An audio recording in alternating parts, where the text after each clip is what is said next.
La raison pourquoi que je veux qu'on parle principalement du livre, c'est parce qu'il y a plein de monde sur la tranchée, il y a plein de monde sur ma mailing list qui veulent écrire un livre. Ouais.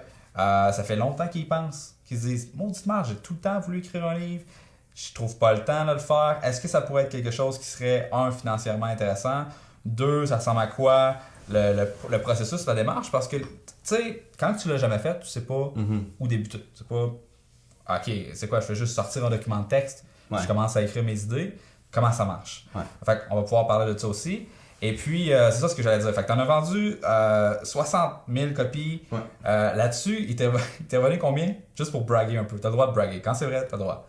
Ben, tu sais, s'il y a beaucoup d'investissements. Moi, j'aime ça. Mettons le revenu brut, là. Ben, moi, je parle jamais de combien moi j'ai fait avec ça. Okay. Mais j'aime parler de comment Amazon ont fait avec ça. Non, mais tu sais, si tu le vois comme une business, mettons une business qui fait des milliards et des milliards, c'est pas ça qui reste dans leur poche. Le revenu généré par Amazon, c'est 1,2 million. C'est 1,2 million. US. OK. C'est fucking gros. Non, c'est super bien, mais au bout de la ligne, tu sais, il te reste pas beaucoup de ça. Puis, on en parlait avant de devenir, d'entrer sur le podcast. C'est du brand building, tu sais, au bout de la ligne. Même si tu feras pas nécessairement des millions avec ton... Mais tu été capable de vivre sur tes revenus de livres pendant plus qu'un an, j'imagine? Oui, c'est sûr. Mais tu sais, au bout de la ligne, ce que je veux dire par là, c'est que ça t'amène des revenus, tu sais. Faut que tu le vois comme ton livre va t'amener des revenus, tu sais, des upsells. Tu vas pouvoir vendre plus de services de consultation. Tu peux vendre un deuxième livre après un e-book, un abonnement à quelque chose. Tu sais, je veux dire, au bout de la ligne, c'est très brand building, mais oui, c'est sûr que j'ai été capable de vivre de ça. Puis c'est encore un revenue stream qui est... Mais je pense que si tu veux être auteur, si tu veux vivre de ça, ça peut pas être ton seul revenue stream, je pense, à mon avis. À moins que tu t'écrives le nouveau Harry Potter. Ouais, parce que c'est comme dans n'importe quoi. Mettons, dans le domaine culturel des acteurs, il y a comme quelques noms au Québec qui sont vraiment bien payés. Puis la plupart des autres, ils sont payés correct, mais ils sont pas comme on pense, qu'on voit, parce qu'on a comme le survivor bias, où ce qu'on voit, mettons, juste les grosses compagnies qui font des millions et des millions et des millions, on se dit qu'on aimerait ça être entrepreneur, sauf que ce qu'on voit pas, c'est le cimetière rempli de personnes qui ont laissé leur chemise. Je pense que c'est la même chose aussi. Oui, puis je pense que, tu sais, quand tu lances un livre, quand tu lances un produit comme ça, que tu vas, on parle d'influenceurs, tout ça, ça se peut que ça marche pas pendant un certain moment, mais ça veut pas dire que ton produit est mauvais. Tu sais, faut pas tout le temps le prendre personnel. Puis, tu sais, faut que tu persévères. Anyways, on est dans la motivation. Tout ça pour dire que t'étais mal à l'aise et que tu voulais pas dire combien que t'as fait d'argent avec ça. Non, mais c'est juste... On va faire un segue vers autre chose. C'est quoi le processus de création d'un livre? Moi, j'aime cultiver le mystère, c'est pour ça que je veux pas en parler. Ouais, c'est comme le mystère de pourquoi est-ce que t'as un kit de Noël présentement. C'est parce qu'on a enregistré cet épisode de podcast le 25 décembre. Le 25 décembre.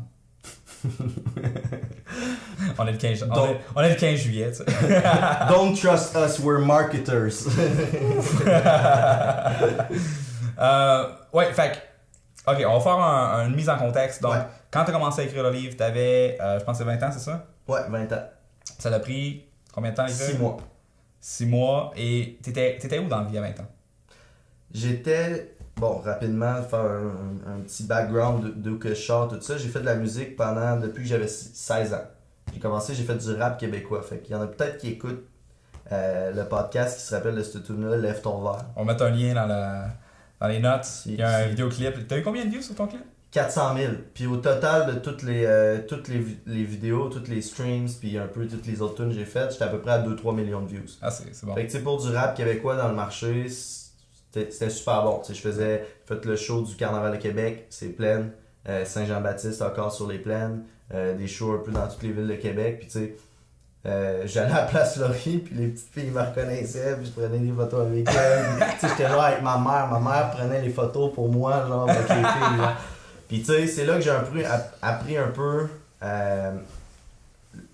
J'ai pas appris le marketing, mais c'est là que j'ai été en contact avec le marketing. Parce qu'au bout de la ligne, tu peux faire de la musique, mais si personne n'écoute, tu sais, ça sert à rien. Fait que tu sais, au bout de la ligne, j'ai commencé à apprivoiser Facebook, puis YouTube, puis la pub YouTube, puis un peu comment je market ma musique, faire des flyers, faire du merch, tu sais, tout ça.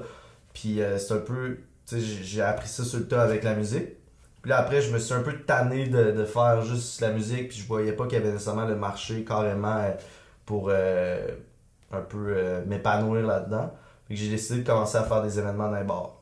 Puis là, après ça, j'ai fait un pool party au Hilton, aux Zones Laurier, tu sais, d'Agobert, tu sais, des places comme ça. Puis là, c'était carrément du marketing pur et dur. C'est comment t'amènes du monde en baraque. Fait que, tu sais, peu Facebook, faire des promoteurs tu sais, bien traiter tes promoteurs dans le bar pour qu'ils mettent leurs photos de profil, pour qu'ils amènent leurs amis, pour qu'ils, tu sais, faire des pubs Facebook, faire des pubs Instagram, un peu, ça commençait, tu sais, tout un peu ça, tu sais. Fait que là, je me suis dit, ok, si j'ai fait du marketing avec ma musique, j'ai fait du marketing avec les bars, tous les réseaux sociaux un peu, je pourrais peut-être essayer d'aider des business. Puis là, j'ai commencé à aider des business, puis j'étais allé voir le proprio du bar, il connaissait un resto, puis tu sais, il connaissait des business de même, travaillé pour plein de business de même pour les aider avec leurs réseaux sociaux. Puis après, j'ai commencé à travailler avec des clients comme Twitch, le DJ d'Ellen DeGeneres, resto à Montréal, sinon il y avait Tabou, à Québec, Slow Cow. Puis là, j'avais beaucoup de clients, puis je voulais monétiser ça.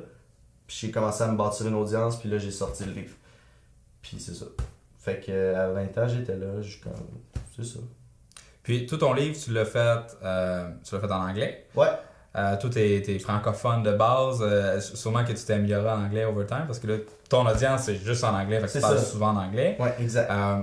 Comment tu t'es senti, justement, de faire ton livre en anglais? Ça a dû être un challenge, ça a dû quand même être assez difficile.